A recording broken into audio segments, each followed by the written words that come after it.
Introducing Jo Weldon. She is the headmistress of the New York School of Burlesque.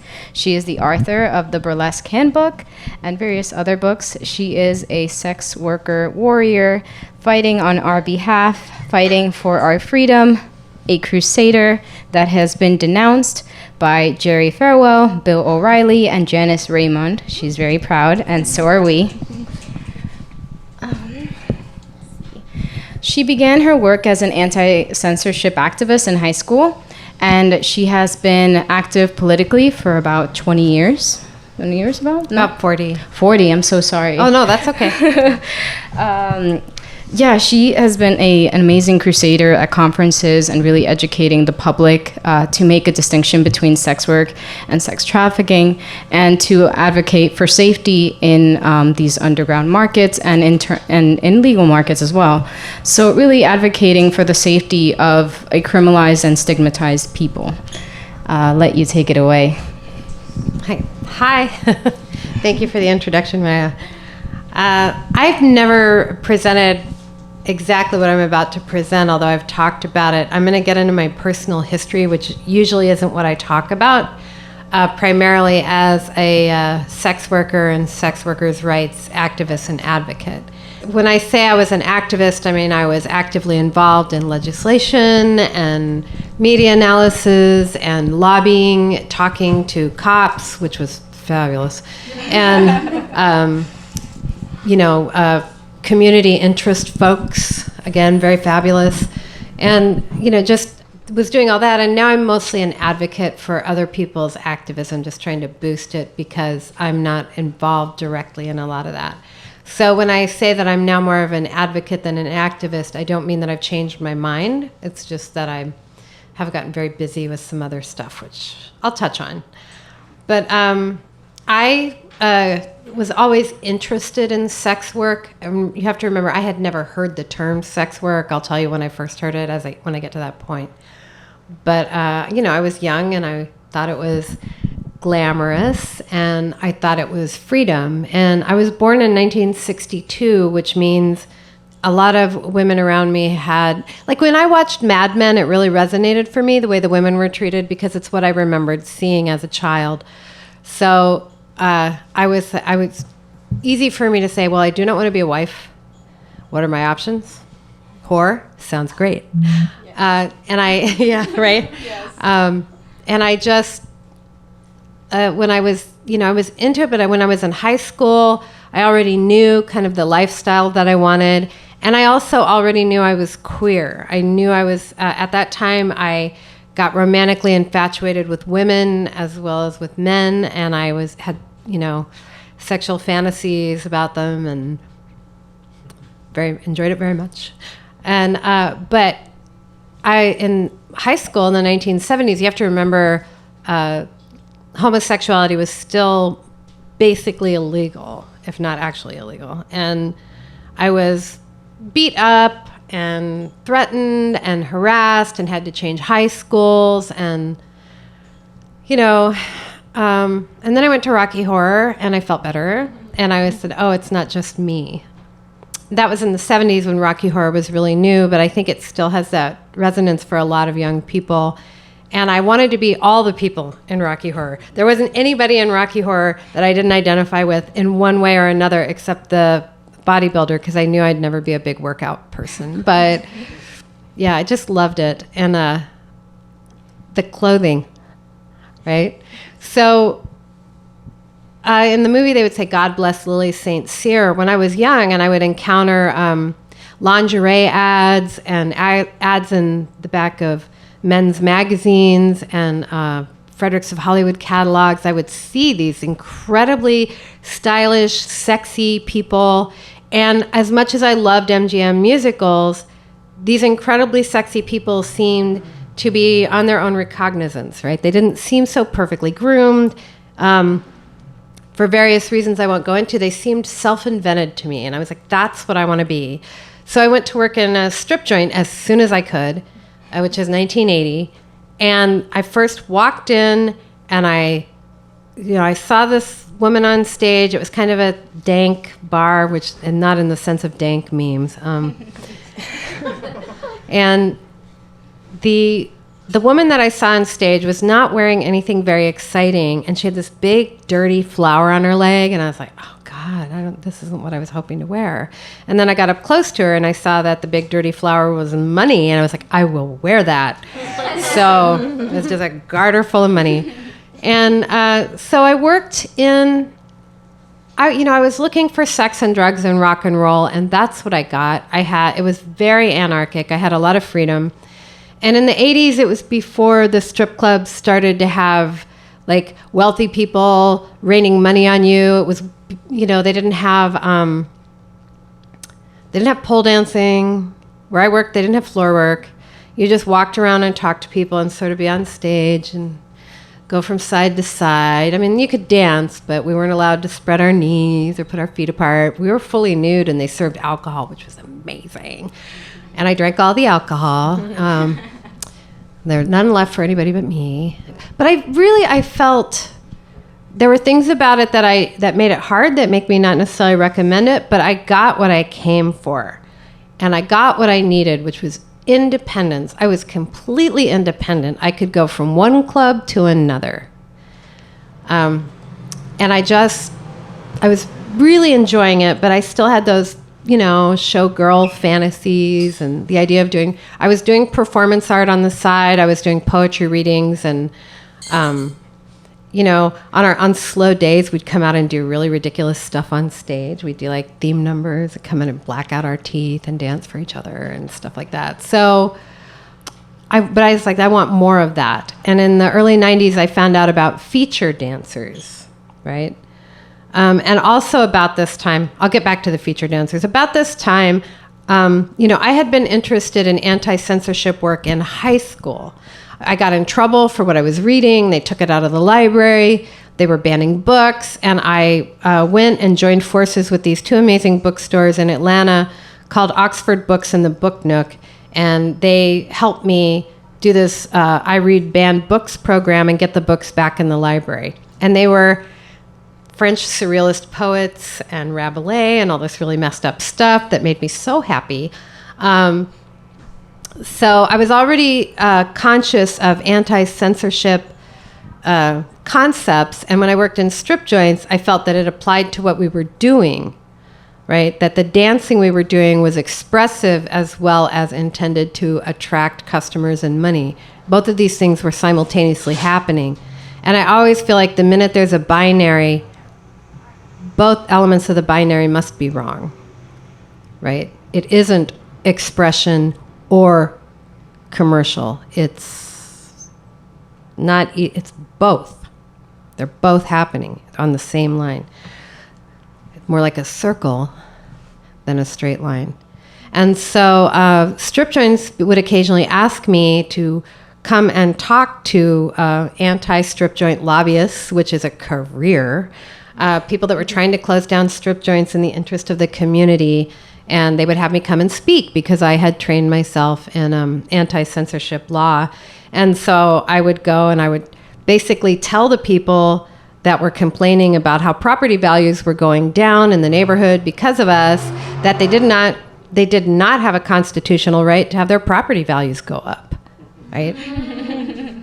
And also, I would say we're part of the community. We're not dropped down from a spaceship at the beginning of our shifts, and these people's kids are going to school. They're part of the community and paying taxes in the community. And there's the continuous fantasy that sex workers don't have to pay taxes, which I'm like, oh, I have that fantasy too, but it's not real. I tried it.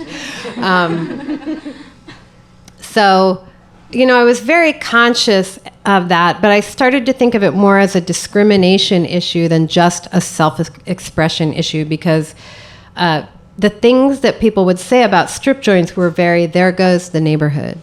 And they were prioritizing certain values over our right to make a living, exist, and make choices. Remember, stripping was a legal job where I worked, right? So when I moved to New York, they had just, and I had been coming back to New York to work regularly, but when I came back to New York, someone had written a text amendment. I forget the guy's name, but he was real frickin' rude to me. And they had passed an amendment about strip joints and how close they could be to various institutions. And the way that people pass laws is often based on the law's success in another location.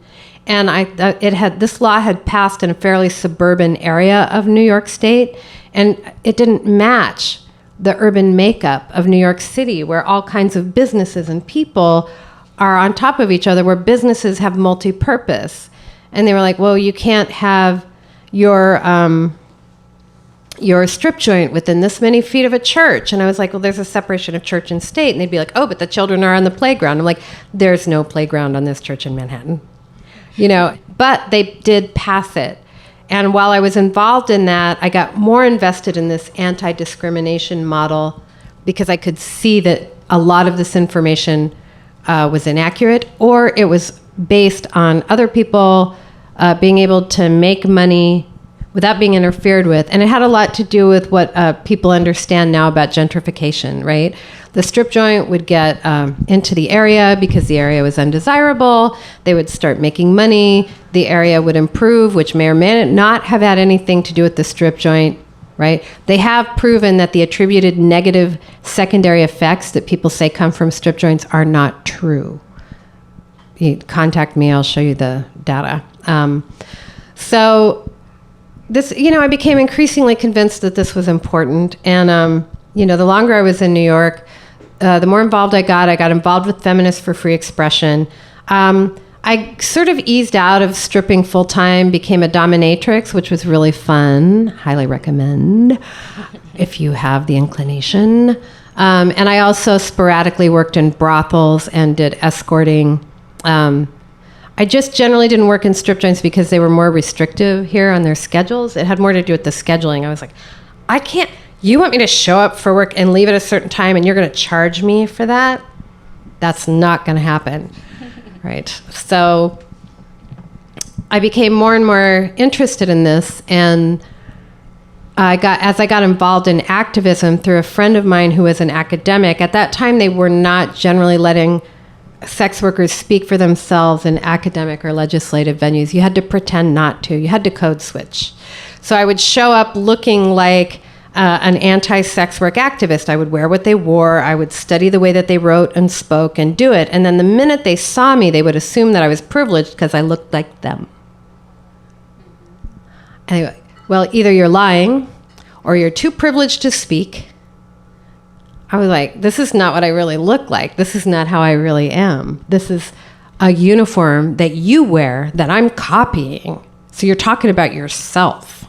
I can speak for myself. And, one time we did a whores gathering at the Statue of Liberty where we all just dressed in our clothes and carried our signs, and we're like, we're whores. And my mother came, which was amazing, and tolerated it. But it's just that idea that that they knew better than us what was good for us. And I was like, well, you might have some information we don't have, but we have a lot of information you don't have. A lot. So you should speak to us, tell us what you think will work, and then speak to us again. Listen to us, right? So I became more insistent on not being perceived as an academic, but just as a sex worker. And I wasn't on an academic track anyway. And I'm just amazed that I have a microphone in front of me, because I cannot tell you how many times they refuse to let me have one. And I think of all the people that have never gotten on a microphone. And I can't believe that I'm on one talking about this. It's beyond my belief, because I had, again, I'm not going to get into too much detail. You can ask me about it if you want. Yeah, it's just, I'm on a microphone. That was absolutely forbidden to me. Unless I pretended like someone who usually got to hold a microphone. I wasn't given one. And I had them taken from me. I was kicked off panels because of my experiential advantage, or better yet, get this, my experiential bias. In other words, you can't speak for yourself because you know what you're talking about. And in the late 90s, I also started to get into burlesque in New York City, which was like what I had been doing as a feature dancer, which is a touring headliner who does long acts, but without the interaction with customers afterwards. And interacting with customers was awesome in a lot of ways, but also I just wanted to do the art and not. I didn't want to hustle. I just wanted to perform. And so I got involved in that scene when it was very young and was performing at Coney Island, USA, which is the land of misfit toys. And I was very welcomed into the scene. And there were just a couple people that were like, oh, you can't actually do burlesque, this striptease-based art form, because you've worked in a strip joint and you've compromised your ability to do art by actually engaging in some commercial transaction. And I was like, I'm going to be here after you're gone. Because I'm always pretty willing to go where I'm told I can't go. I will go there. And I'm lucky that I've had that resilience and that drive, because I have found myself doing that a lot. Like, you know, where people just absolutely told me you're not welcome here. And I would be like, I'm here. I'm already here. So, but the anti-sex work activists were very vicious to me. They would talk about me in the third person when I was in the room, which is a classic bullying technique. And you see this a lot online when people are being bullied, right? There'll be a conversation and the person that they're talking about is in it, and they'll talk about them in the third person as if they weren't there to each other, right? They would do that to me. And at the time, so this is the most important thing to me when I look at what's happening now in sex worker activism. In the 80s and 90s, when I was struggling with the concept of people talking over us, we were considered crackpots. I never heard the term sex work until after I became an activist, right? And I loved the umbrella-ness of it because I felt like it really comprehended the stigma, and more importantly, something that I feel is lost sometimes in today's activism, the common enemy. Right? Who's the common enemy? That's what I want to know. Who's writing these laws? Who's making money if these laws get put into place? And so when I would see the anti-sex work activists aligned with the church and the police, I would be like, do you not see? Don't you see? The church and the police approve of what you're doing. Property owners are funding you. Corporations are giving you money. You feel like it validates you. I think it invalidates you. Right? I want you to have money for anti-trafficking and all these things. But man, you trust the church? You trust the police? You must not know them. Because I've had encounters with the police I'm not going to go into them because they're triggering. I've experienced police harassment, violence. I can tell you one story that was interesting. When I was working in a strip joint in Atlanta in the 80s, and there's actually a clause in the law, your tax dollars at work, your legislators at work, about how our pubic hair could be trimmed. It is in the law. I believe it's still in the law. And you know, we were getting away with stuff. And so one day the police came in, observed us, and then sent in a female sheriff. Now we were dancing nude on tables lit from underneath. So we are happy and content to be looked at with a light from beneath. But they made this sheriff, female sheriff, come in, have us stand on a chair, and she would shine a light up between our legs and decide whether or not we had shaved enough. And someone goes, oh my God, that's so degrading. I'm going to go, yeah, that poor woman. Right? That's what we signed on for. I don't think that's what she signed on for. And she hated us. And we knew it. And we were trying not to be too much of a jerk because we kind of felt for her. But at the same time, we're like, how's it look? You know? Like the way that women's bodies are policed. And she hated us. And we could see it. Right? So my encounters with the police have not been good. I've had a couple of good ones, and I've had a lot of bad ones. So, you know, it's that thing like your whole idea for anti-trafficking is to give police more power. That's your idea. That's your plan. You gotta be kidding me. You gotta be kidding me. Right. So this is where my passion came from. And as I became involved with burlesque, I got busy enough in burlesque to get further and further away from traditional sex work. There are debates about whether or not burlesque is sex work. I personally, I don't care. I think sex worker is a self-identification, and it's not for me to say. I don't know what people are processing to take that step. And also, there are a lot of sex workers who, if you don't consider burlesque sex work, also do sex work. So that clean division everybody wants between everything isn't true. And as I got into burlesque, I met more and more of the women who did burlesque. And one of my friends who's passed on did it in the 30s. I've met more women who did it in the 40s and 50s and 60s. And they were glamorous, but they were definitely sex workers. They were in an industry where whether or not they would have identified with that, again, I will not argue with someone who says I'm not a sex worker. But a lot of them are very open about it. And a lot of them, men and women. And there are trans people, but they weren't out. And it's not my place to tell their stories. But just to see that and see these women who made, I like to say they made glamour out of adversity. And they talk about getting arrested all the time. And they talk about being disrespected all the time. And then they're welcomed into the neo-burlesque community where they never thought they'd perform again. At the Burlesque Hall of Fame Weekender in Vegas every year in June, I go up and I see a woman who's 80, 85, 90 years old, go up, strip down to a G-string and pasties and get a standing ovation from 1,000 people. This is not a world without its issues. We are affected by the systemic stuff around us. Everything that you could say needs to be addressed in social justice has to be addressed within burlesque. There's no safe haven. We've internalized all this stuff and we're fighting ourselves. But that happens. And what's the one thing a person who gets old is supposed to do? Sit down, not be seen. This frontier of ageism is being fought in burlesque.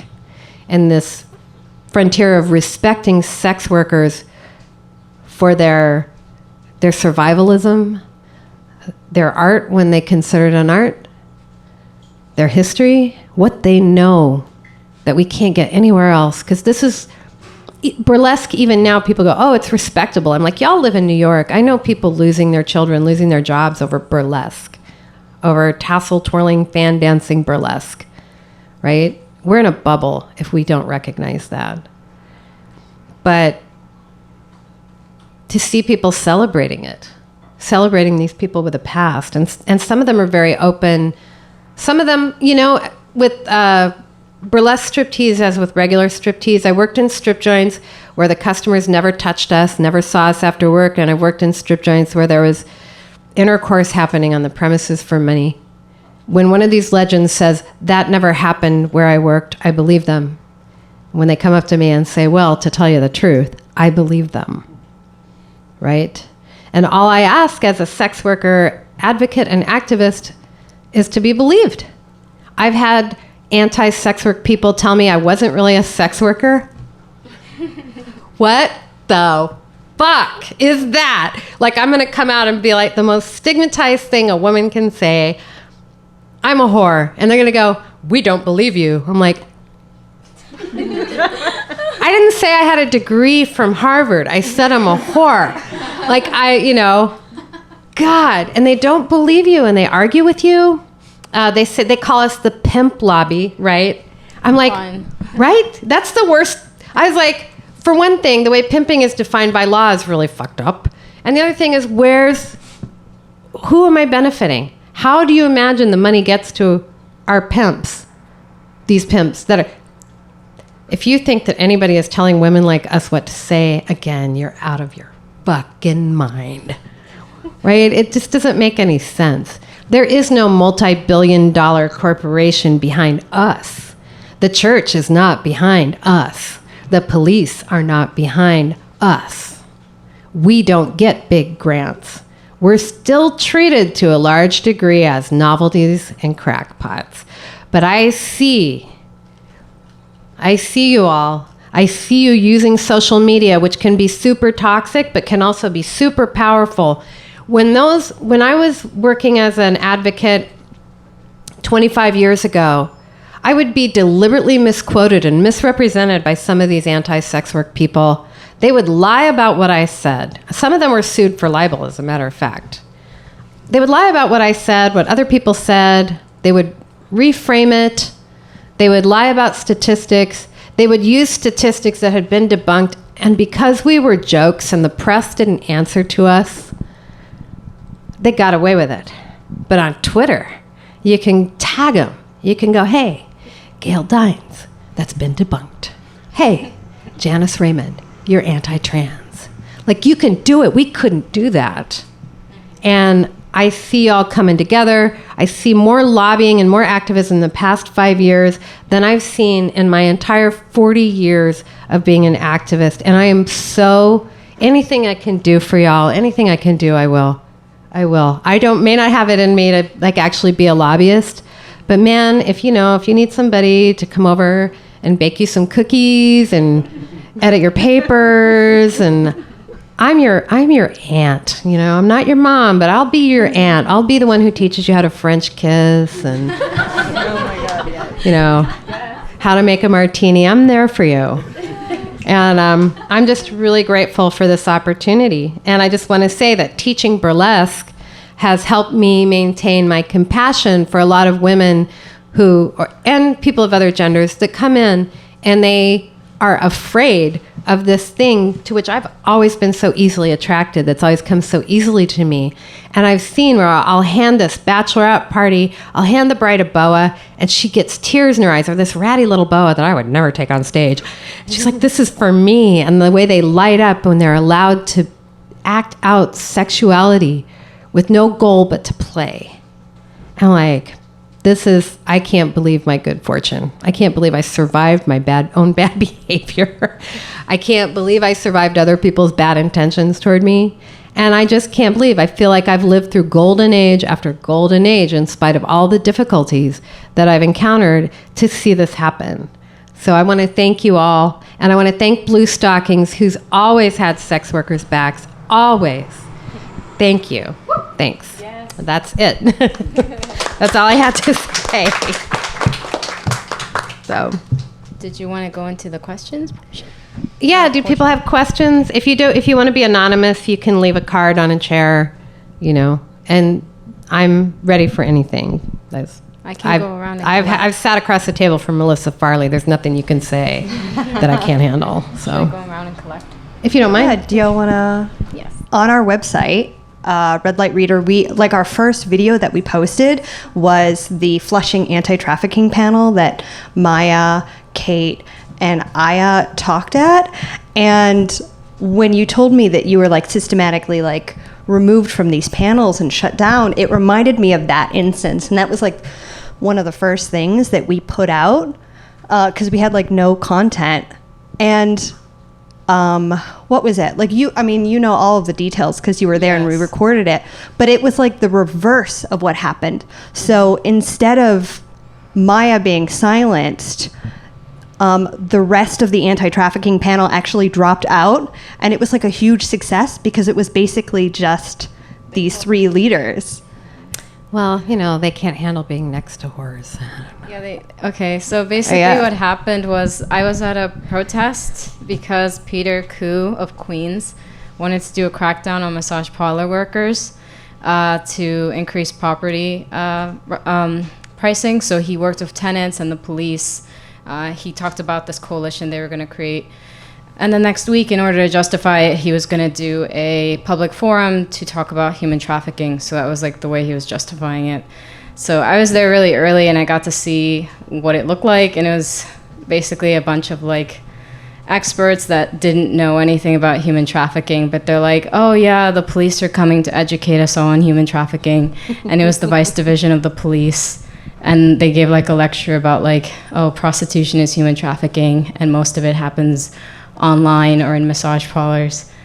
That was the speech. So we were doing a protest outside, me and majority Asian workers, and as well as people from Make the Roads New York, which is an immigrant organization. So there were Hispanic trans women there. So it was really beautiful.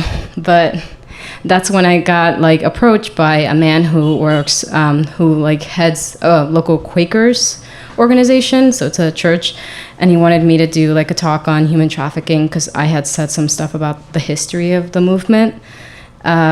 So, you know, he asked me how I wanted to be put in the advertisement, and I said, well, undocumented sex worker. But as soon as like he, I guess, made the poster of like all these people that were going to talk there, which was anti-trafficking groups and like 2 sex workers or something, 3 sex workers. The anti-trafficking groups, there were 3 of them, all pulled out, and they said that because I was undocumented, they didn't want to show up because they didn't want to be involved in illegal activity. Direct quote. It was, yeah, it was really bad. So I got really pissed reading the email. So I made it public. And obviously the sex worker community like jumped on it. We're really pissed. And they blocked me. So it's really weird that the way they exclude you, because it's very much Mean Girl Club, you know, like it's a lot of times it's passive aggressive if you're lucky. Sometimes they just straight up yell at you. They'll tell you you're not who you say you are, and they'll tell you you're privileged. And it's really weird because most of the people in like that movement tend to be wealthy, well-funded. They tend to be white, and they will like insist that you're privileged. And it's like me and my sex worker friends on Twitter. So a lot of the people in Red Canary's song are like Asian, or, you know, have an immigrant past. You know, I'm undocumented from Honduras. I crossed the border. And then there's like my other friend on Twitter that's like a black woman. But like they insist, like, no, you're privileged. We don't have to listen to you. I stand up for the voiceless. And it's like, I tell them, like, I don't really care if somebody was kidnapped, was enchained, and was a literal slave. They can speak for themselves. There's no such thing as speaking for Give voiceless. them the mic, yeah. There's no such thing. That's just an erasure tactic. You know, there's no such thing as speaking for the voiceless in the third world or for slaves. There's no such thing. They speak for themselves, and they will start their own revolutions. But yeah.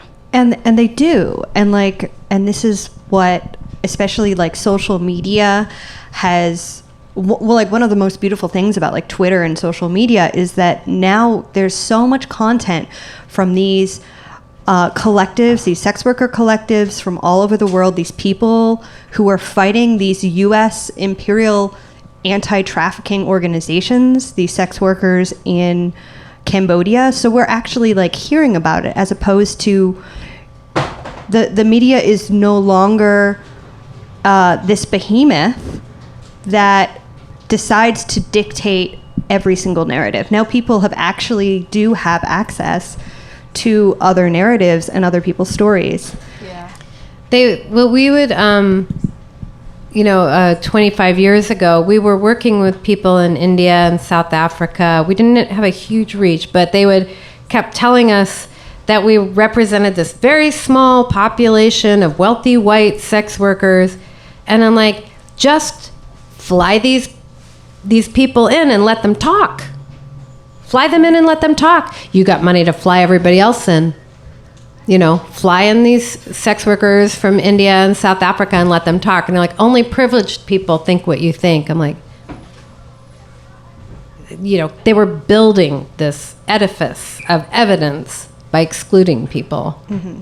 And this is actually one of the reasons why I'm like so excited to have you here, because you have seen the movement through so many decades get to this point now. And then we have like the legislation FOSTA SESTA that was enacted now over a year ago in another attempt at silencing. Mm-hmm. But in many ways, like, it has galvanized people. It was like this wake-up call. Like, you know, of course it's incredibly damaging, and there's like, there's blood on these people's hands.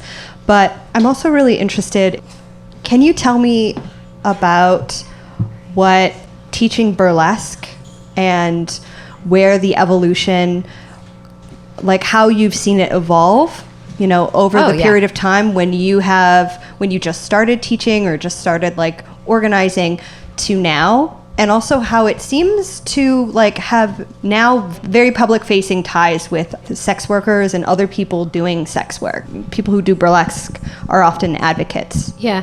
Well, I mean, so there's hierarchy everywhere, but it's usually a small dose. So, you know, the people that I met when I got into burlesque that were opposed to me being present because I was a sex worker are gone, you know. They weren't really as significant, but because they touched on something I was afraid of, they seemed bigger than they were. For the most part, burlesque has always, neo-burlesque has always been open to the presence of sex workers. And the venues that I worked with were always open to that, being talked about, being presented. And there were always like secret strippers. Dominatrixes were a huge part of the early neo-burlesque movement. And if you look, you'll see a lot of them in old fetish. Like, oh my God, I did like 20 of the weirdest movies. You can still see them online sometimes, but they're old, so. They're over 20 years old, so they don't pop up that much. But every now and then people go, is this you? I'm like, yeah. Can I get distracted for a minute and tell you about a thing? Yeah. Okay, this has to do with hierarchy.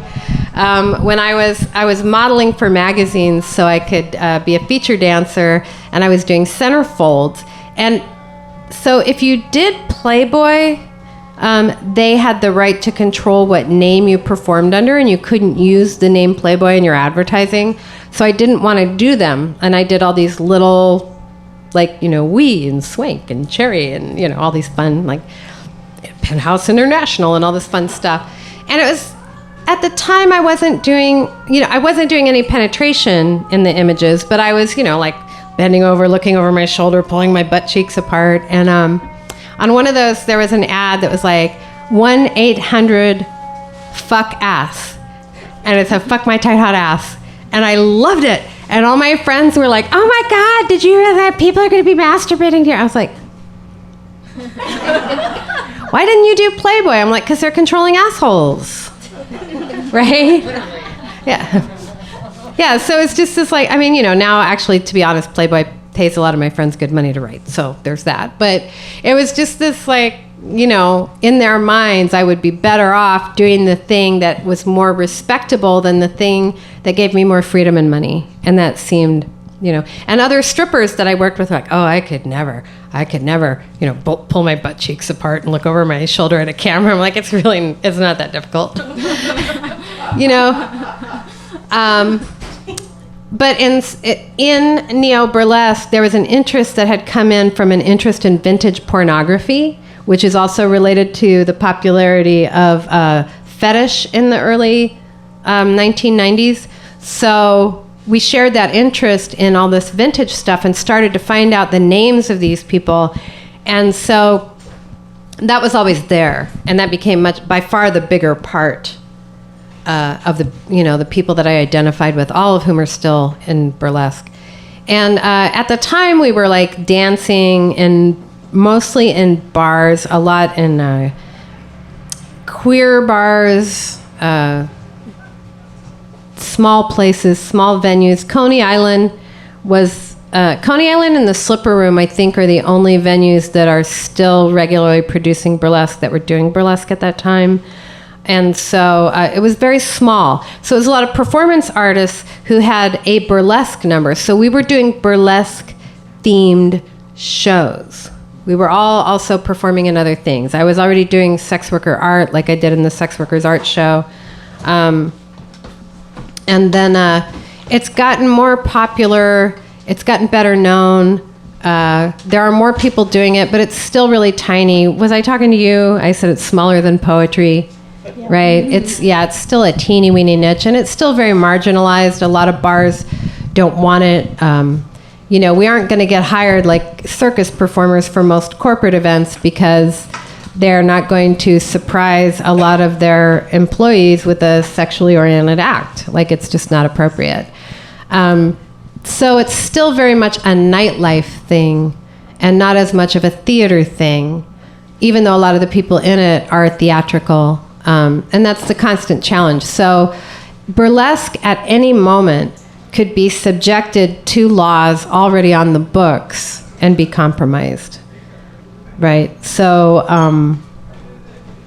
and like, I know a lot of academics who are doing work about burlesque who are having the same problem as academics who are doing stuff about sex work, where they're seen as crackpots. Why are you interested in that? Were you abused as a child? Like, whatever's going on. Are you actually a sex worker? No. Yes. No. So there's a lot of stuff like that. I think I've seen neo-burlesque grow. The event that I was talking about where the elderly women come and perform has a pageant that's gotten really popular and people take it really seriously. And the weird thing is I see people, and I don't know how interesting this is to you, but I see people in neo-burlesque replicating power structures that exist in the larger world where they believe people have power over them because they're so used to people having power over them. Does this make sense? Like, this, like in sex worker activism, like so-and-so has the mic, therefore they do have power and privilege in the room at the moment, and people assume that they have power over them when they don't, because the burlesque community is actually very fragmented. So that's an ongoing struggle within burlesque now that it's gotten bigger. But the main thing is there is a huge recognition of the importance of sex worker activism. A lot of people in burlesque support it, and a lot of people in burlesque are into it. And there's also the support for our elders. And one of the things I wonder is, like, do I, as an elder, sex worker activist, someone with the history, do I have anything of value to offer people who are using much more efficient tools than I had at hand? Is it useful? But it sounds like y'all are having the same conversations, just with a little more access. I don't know if that's true. I think knowing that history, like from talking to someone like you, is very useful. Yeah, I think it's imperative. Yeah. No, I think the elders are absolutely so important, especially with combating ageism, because we have to destroy the narrative that they want to create for us. And for them, it's just a binary. It's you're either privileged and you can't speak about it, or you're completely voiceless and in chains. Right. And that's the binary they create. And those privileged sex workers have to be young in their eyes, and they all have to be girls. So to kind of, have friends who are cis and male in the industry, who are people of color, who are trans, who are, gay men in the industry, like our industry is so diverse.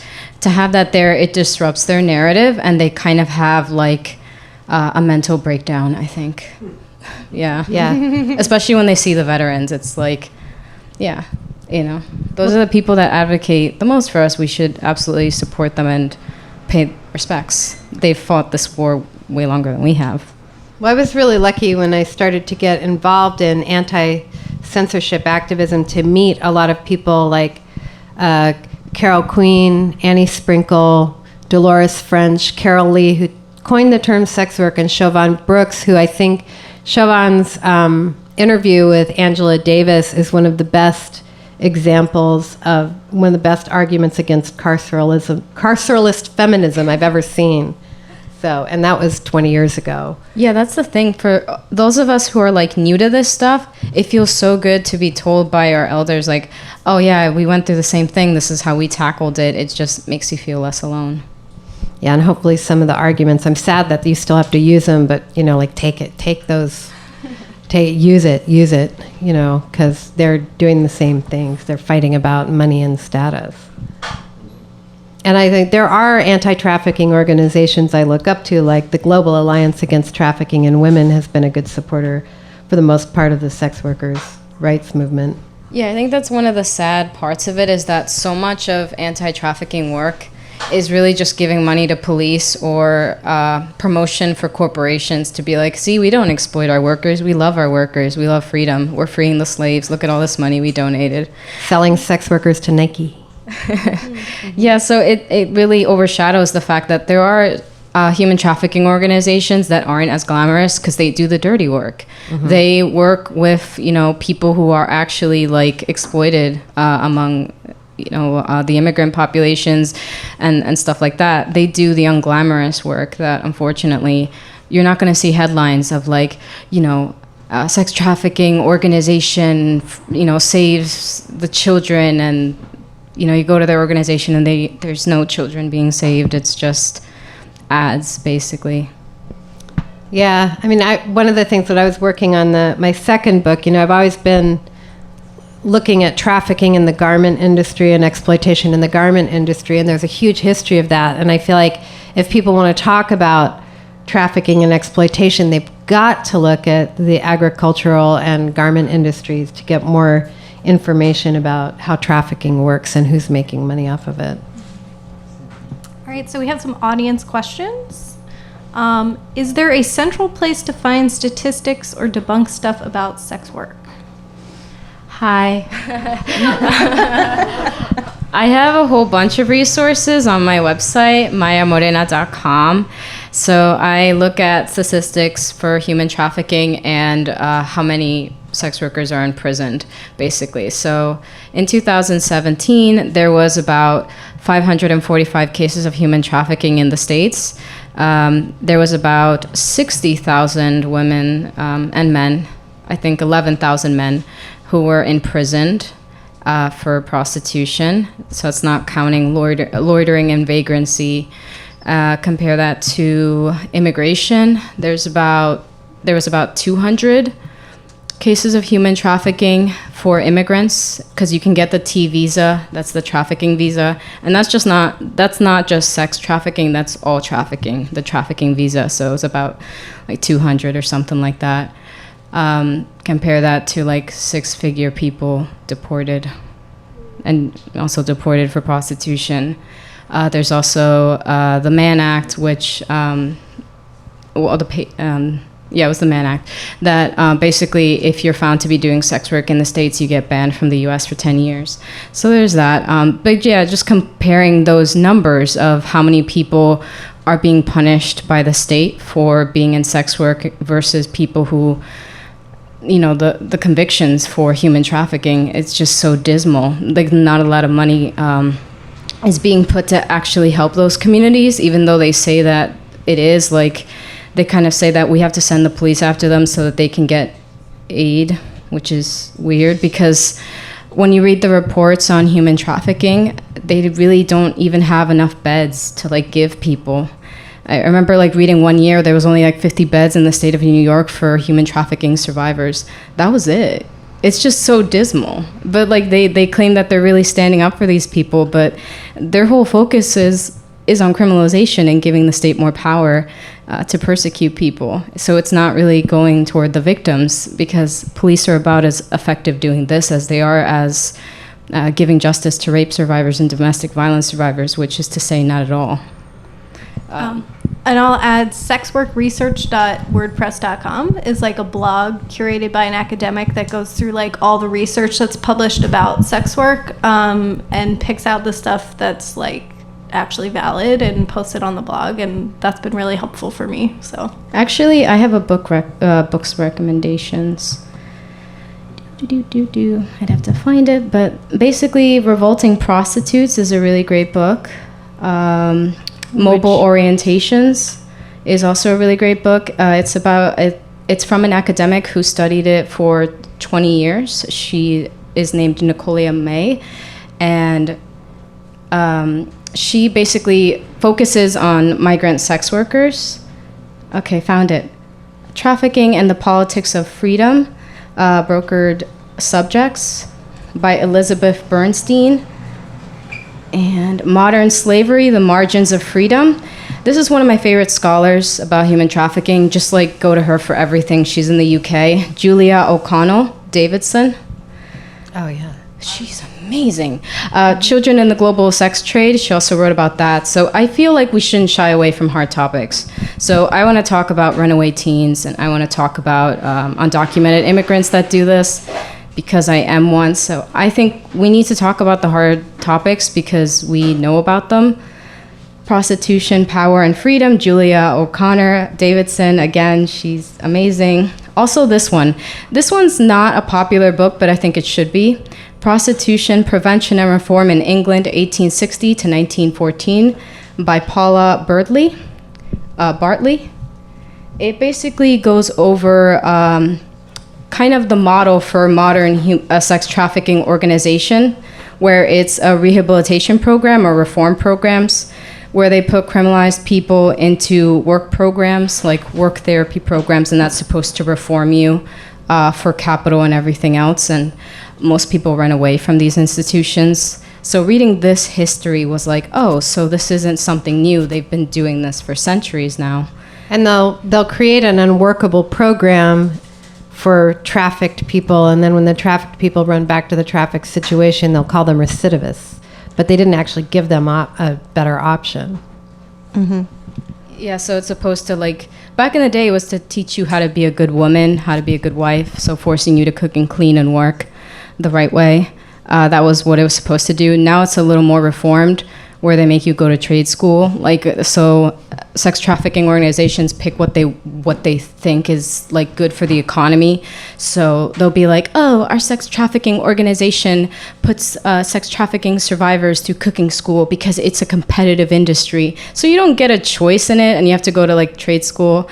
And if I could just say one thing about this, when I was in high school, I was an AP kid. I was like, 3.5, 3.8 GPA. And when I went to my counselor I wanted to do cosmetology, she said, oh no, you're not doing that. You're going to an Ivy League school. Here's the thing, trade school and like making poor people do that, it's putting them in their place. Everyone deserves higher education. Like, why are you giving these kids with, very few options a trade school? You just want them to work in a low-level job for the rest of their life because it's good for the economy, or it's in a competitive market, which isn't even true because the market, you can't predict it really. It's like spitting in their face. It's so horrible. Like, I would never tell a teenage kid who has to do this to survive, okay, you're going to go into this program because this is what's competitive right now. So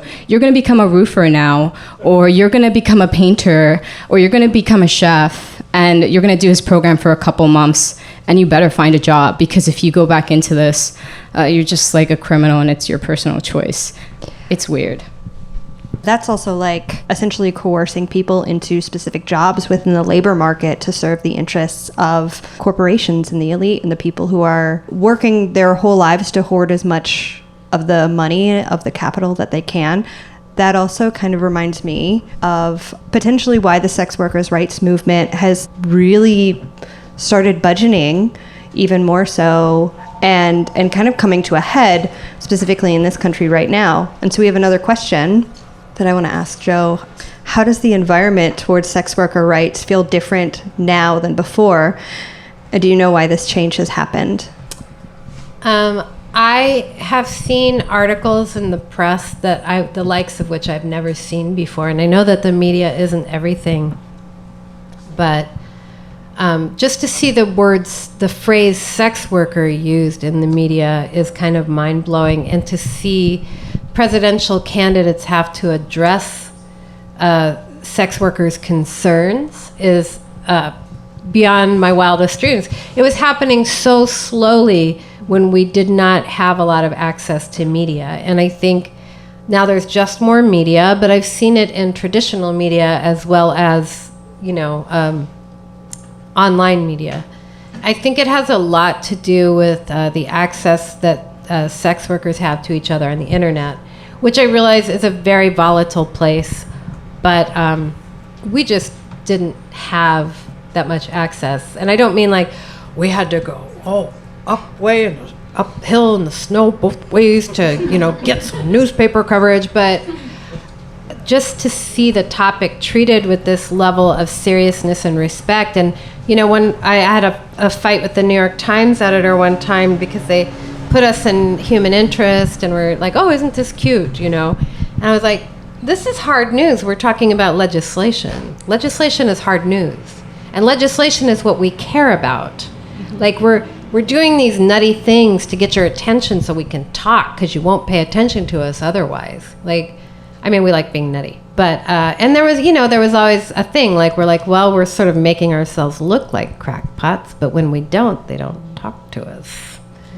And I think seeing the validation of having people speak for themselves is one of the biggest changes I've seen. Instead of people going, well, can I interview you and talk for you? I'm like, yes, but I wouldn't mind speaking for myself if there's a plane ticket and a microphone.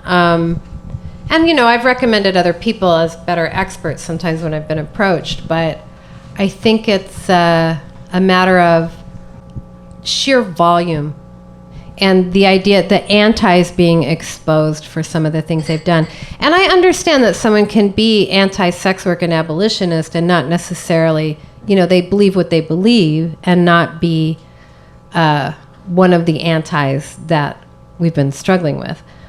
But the antis had all the credibility before, and now they don't. And another thing is, like, before they kept saying, oh, y'all are a bunch of happy hookers, happy hookers, happy hookers, saying sex work is fun.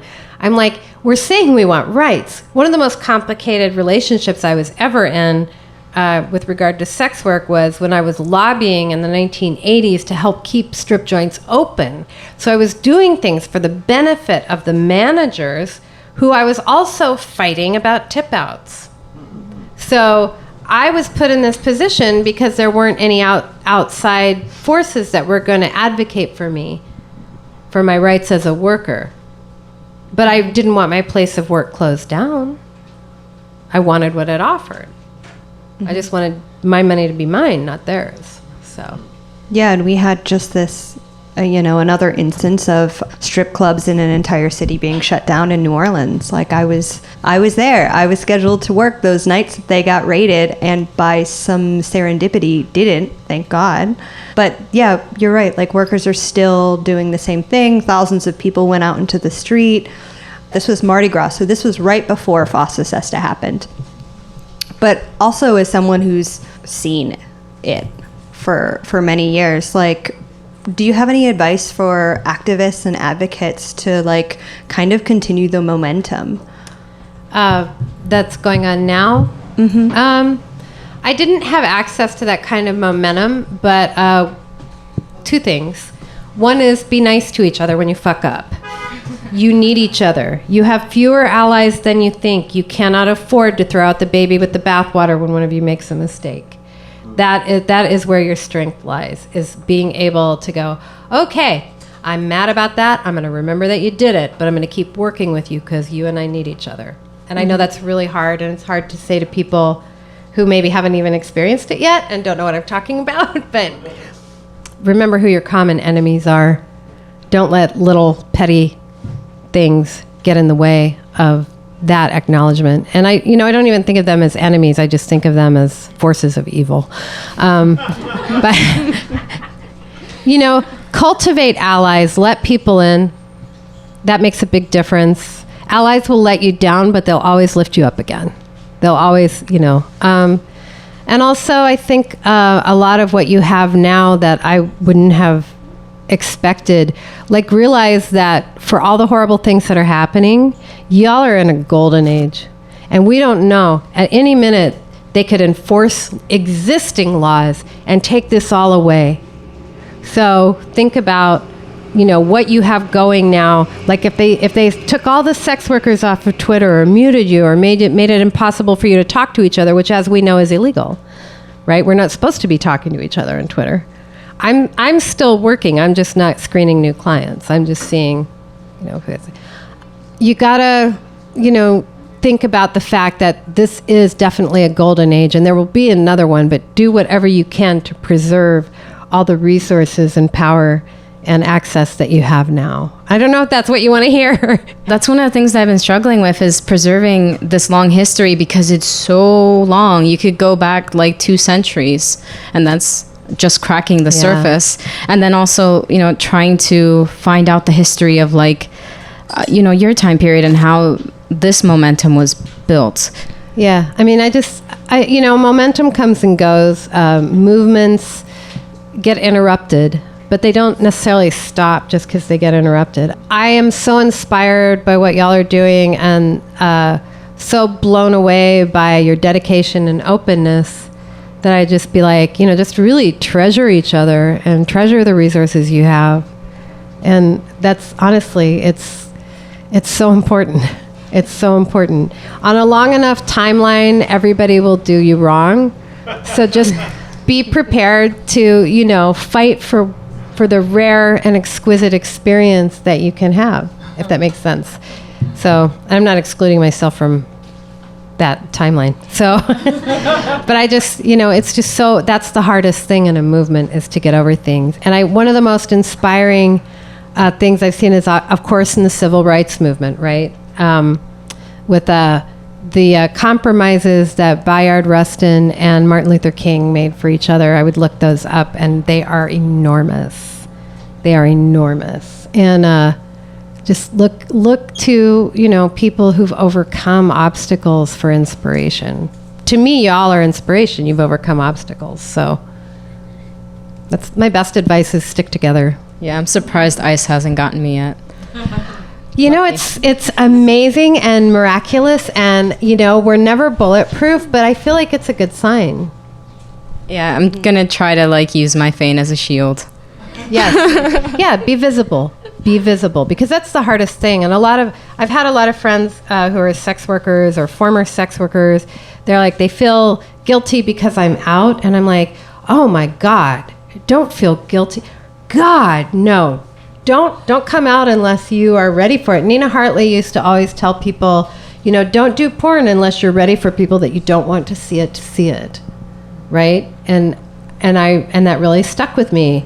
And I was like, I'm making this decision based on both the best and the worst possible outcomes. Every time, every minute, every time I say in public and reinforce public knowledge that I'm working in the sex industry or have done. So, yeah. Yeah, and I think that's what a lot of sex workers, especially right now, are like navigating and thinking about. And, you know, for instance, like sex workers who advertise online, we're so highly aware. I mean, like right after FOSTA-SESTA, we were having cybersecurity and like, you know, hacktivism, meetups. You know, we had hustling hacking. We were like talking about, you know, how to prevent yourself from getting doxxed. I got like 2 different VPNs, but I still like do this and place ads and exist in my regular life, fully anticipating that if I ever do a different job, if I, you know, like go back into academia, that I'm going to be outed, and I have to be like fully prepared to be like, well, yeah, and fuck you.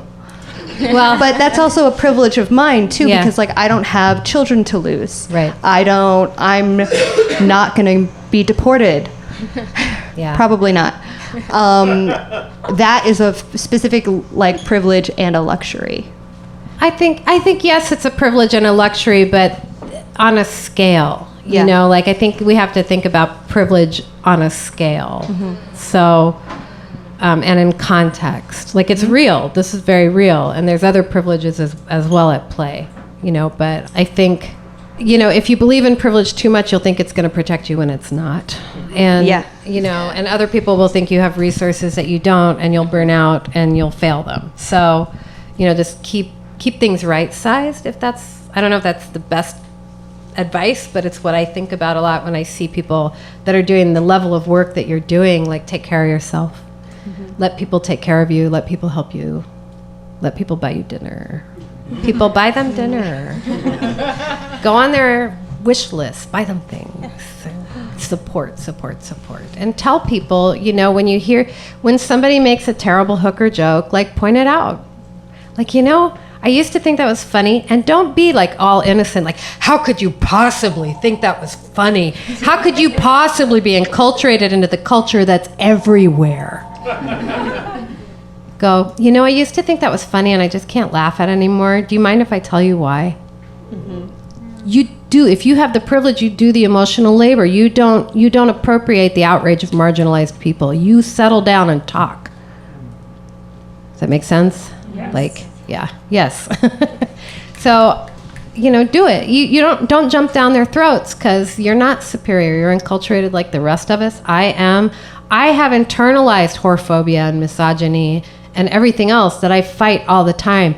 I hear thoughts go through my head that I'm like, oh my God, I'll resist input from marginalized people. I'll be like, I don't want to hear it. I got problems. And then I'll be like, sit, think.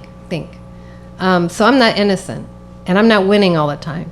But I believe that people really want to, I mean, I've known exceptions, but ultimately people really want to do the right thing. I've known exceptions. I've been related to exceptions.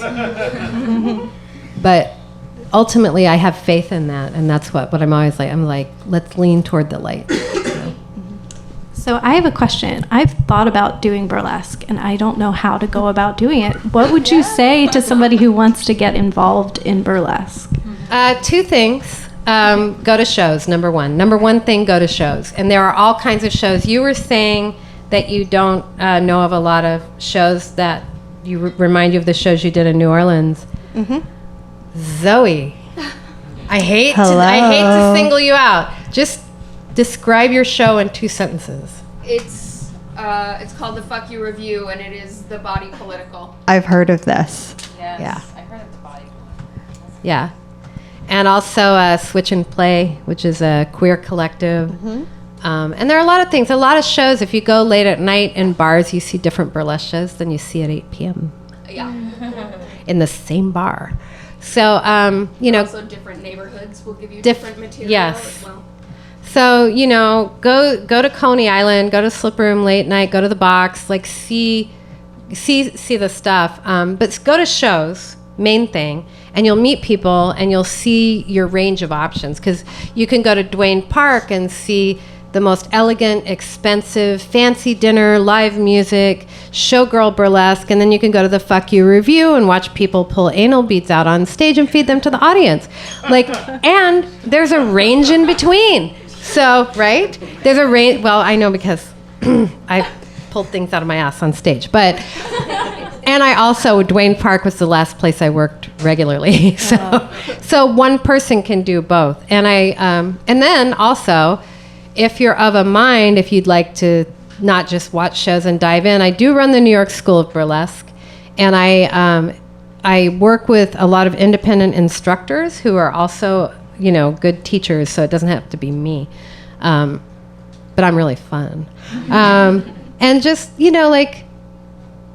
it's very accessible. And can I mention a thing? Please. Okay. I'm performing in one of our student showcases operated by Jezebel Express at DROM on June 23rd, and I'm doing my own students showcase on July 19th. And I'm running a workshop at Coney Island in July. And every month we have the Essential Burlesque series. So I'm not really here to advertise, but I really love the school. And I really think it's done great things for a lot of people who are curious. And they don't all decide to perform by a long shot, but I think for people who are like, hand me the boa, put the pasties on me, do the stuff like, hand me the big feather fan. I'm like, I will do that. And just give yourself permission to do it. I'm your enabling auntie. Thank you. Can we all just take a burlesque class and just like... Yes. Yeah, does anybody want to take a little burlesque class? Yeah. Yes. We talked about a bunch of different things, and we landed on the glove peel. Is everybody okay with that? Yeah. I'm good with it. All right? Okay. Because glove peel is simultaneously one of the filthiest and one of the most elegant things you can do. So you can be absolutely rotten, filthy, without showing anything but your hand, which everybody else already has exposed. That is the power of the tease. So I brought some gloves. Does anybody want to handle some? Anybody? Okay. Yeah, and you realize that if you just look at somebody and go, what's in it for me, you're not going to get their money. If you look at them and go, you are so special and I like you so much. Also, you feel better. You actually like them more. It's like when you type a smiley emoji and you smile. If you look at them and go, you're an amazing person, you're like, maybe they are. So this helps me a lot because I'm getting old and cranky and I find myself, I'm like, remember, you know how to like people. I'm like, oh yeah, okay. I'm preparing myself to like you. It's an effort. There it is. That's why you pay me. And that's what you're paying me. You're paying me to like you. Yeah. Because a lot of people are like, sex workers, they're paying you for sex. Yeah. and sometimes yeah. But they're paying you for attention. They're paying you to make them feel like they have impact, like they just want to be seen and heard. Even the ones that I really didn't appreciate. So, yeah. See. Yeah. Thank you. Thank you. Do we have any more questions? Do you have any more questions written down, or does someone want to speak a question to the microphone? What was the name of that song? Cream by Prince. Yeah, so Prince was the moneymaker of the 20th century for sure, like for strippers. Like, I don't know how he felt about it, but we loved him. Yeah, he was the king of money making for strippers. Yeah. And where can we get the names of the blogs and other resources you guys have mentioned? I mean, I'll give you some of my favorite sex workers to follow. I'll probably compile like a list we should. of all the resources and then post it on our website. We also have Twitter, we have Facebook, we have everything. We have a Red Light Reader. That's the official book club. Yeah, redlightreader.org. So this will be posted on there, and we'll also be posting it on YouTube.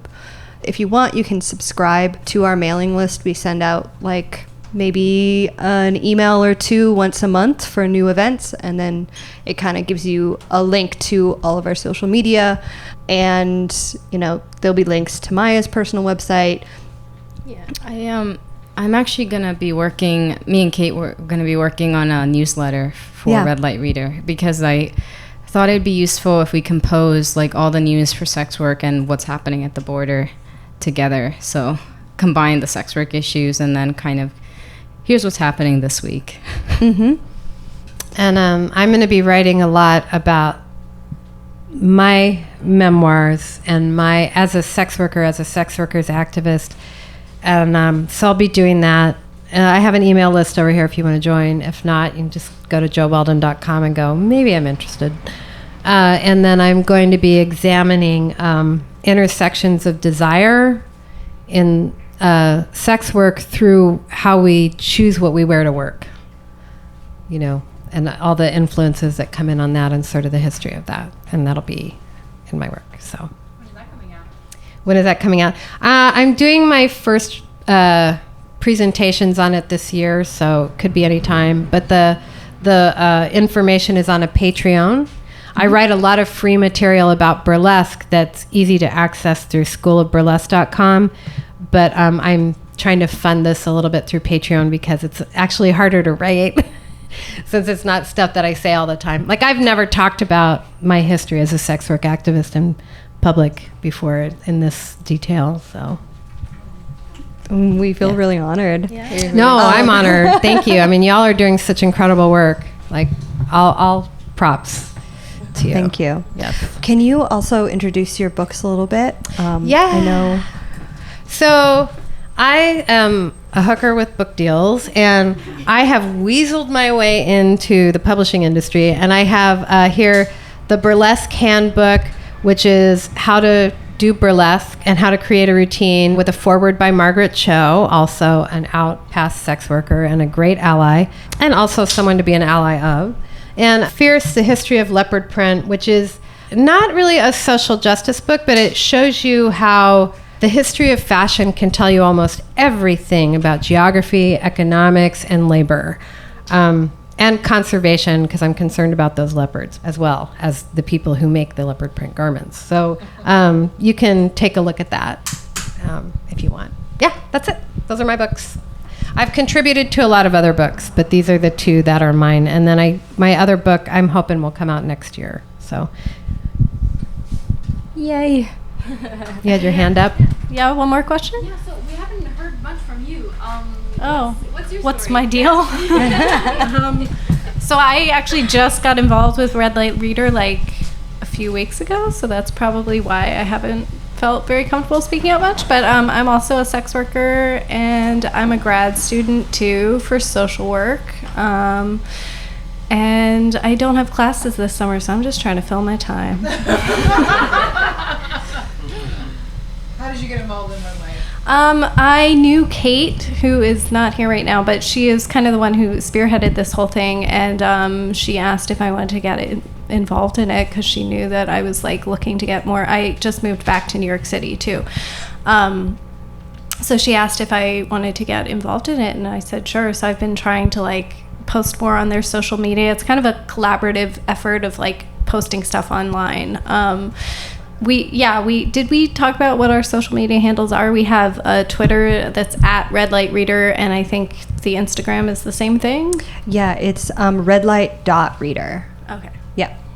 And our Facebook is Red Light Readers. Basically, I don't think there's anyone else on the internet who exactly has our name, so we should be pretty easy to access.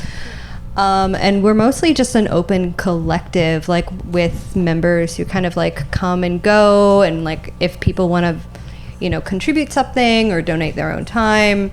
It was also really important for us to create something that does not have a hierarchical model.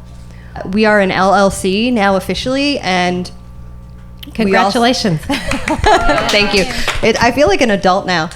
And me and Kate also just opened up our own bank account for like a business bank account, and we're going to create a nonprofit. And mostly we're just, at least for this moment, we're just going to start to try to funnel money into Swap Behind Bars, which is an organization from the Sex Workers Outreach Project, which specifically deals with incarcerated sex workers. So they do stuff like they offer monthly newsletters, pen pals, book donations, which is like, I think was our initial idea because, we're a book club, but also it's really important for us to like at least provide some type of material to incarcerated sex workers and having that link. We're planning on creating a Patreon, seeing how that works. If that doesn't work, we'll just probably have like a donate button on our website. We also have links to Swap Behind Bars from our website. So if you want to donate to Swap Behind Bars, or also please donate to Bluestockings, because they have been around. I'm sorry, how long has Bluestockings been around? 20 years. 20 years. We basically are just a platform not to make money, but to just funnel money into other organizations that are helping marginalized people, sex workers, people who are criminalized. Yeah. Is there anything you want to add, Emily? No, that was great. Yeah, thank you. I also volunteer at Bluestockings, and it's an awesome space. They don't charge us to host these events here. Yeah. So, like, really anything you can give them would be great so that we could continue to have this platform and that all kinds of marginalized groups can continue to have this as, like, an event space and a platform. They have a tip jar. They do. They have a tip jar right up there. And buy books here. Yeah. And buy books. Right, so it can be hard to pay full price for books. I understand they're very expensive. So I don't hold it against people if they, see the book and then go buy it somewhere cheaper. But when you buy a book here, you are supporting an organization that supports so many marginalized people. Pay full price if you can and buy them at independent bookstores every chance you get. Like, I've been really fortunate to have, a publisher with good distributors. But even so, I've needed the support of Bluestockings the whole time, and I'm really grateful for them. So, yeah.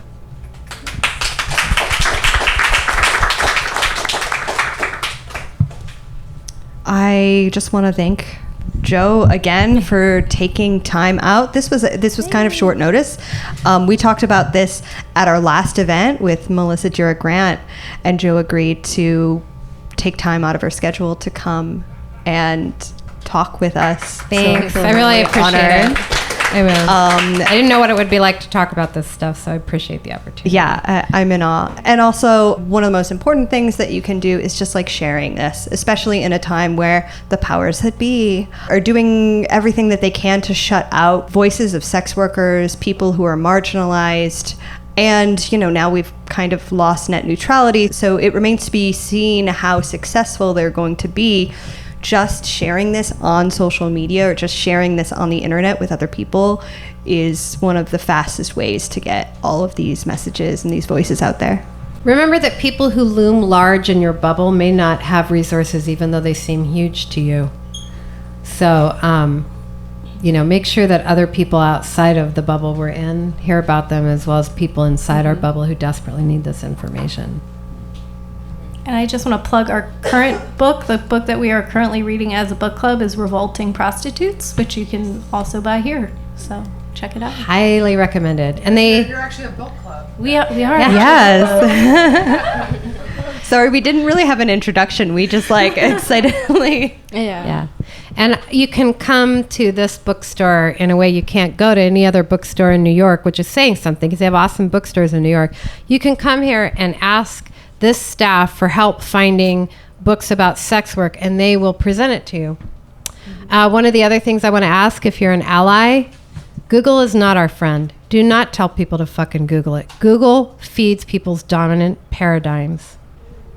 Right? If you tell people to Google it, they're going to get different results than you do. You find links and you do the emotional labor to share them if you want to be an ally. Do not ever snap back at people. Google is your friend, because Google is not our fucking friend. And I say that as I use it every day. So Yes. Right now, with the crackdown on speech, especially when it concerns sexuality, we are seeing censorship mainly LGBTQ creators and sex workers, and sometimes those intersect. And obviously creators that create any kind of sexual content, even like artists or writers that write about our issues, even educators on sex work or LGBT sexuality and identity, they're being censored. And that's where the powers that be, they tend to censor those marginalized people first, because it is dissent. It's going against the status quo. It's where the revolution comes from. So protecting our sexuality and our freedom to have our bodies and our orgasms to ourselves as a means of expressing ourselves and a means of having joy in the system is one of the first things they take away from you. Because social control is how you oppress the lower classes and is how you stifle any kind of revolution. So make sure to protect your bed and your bodies, and just know that it's yours to have, and fight like hell to make sure the state doesn't take it away. And read Adrienne Maree Brown. I think that's all, folks. Thank you.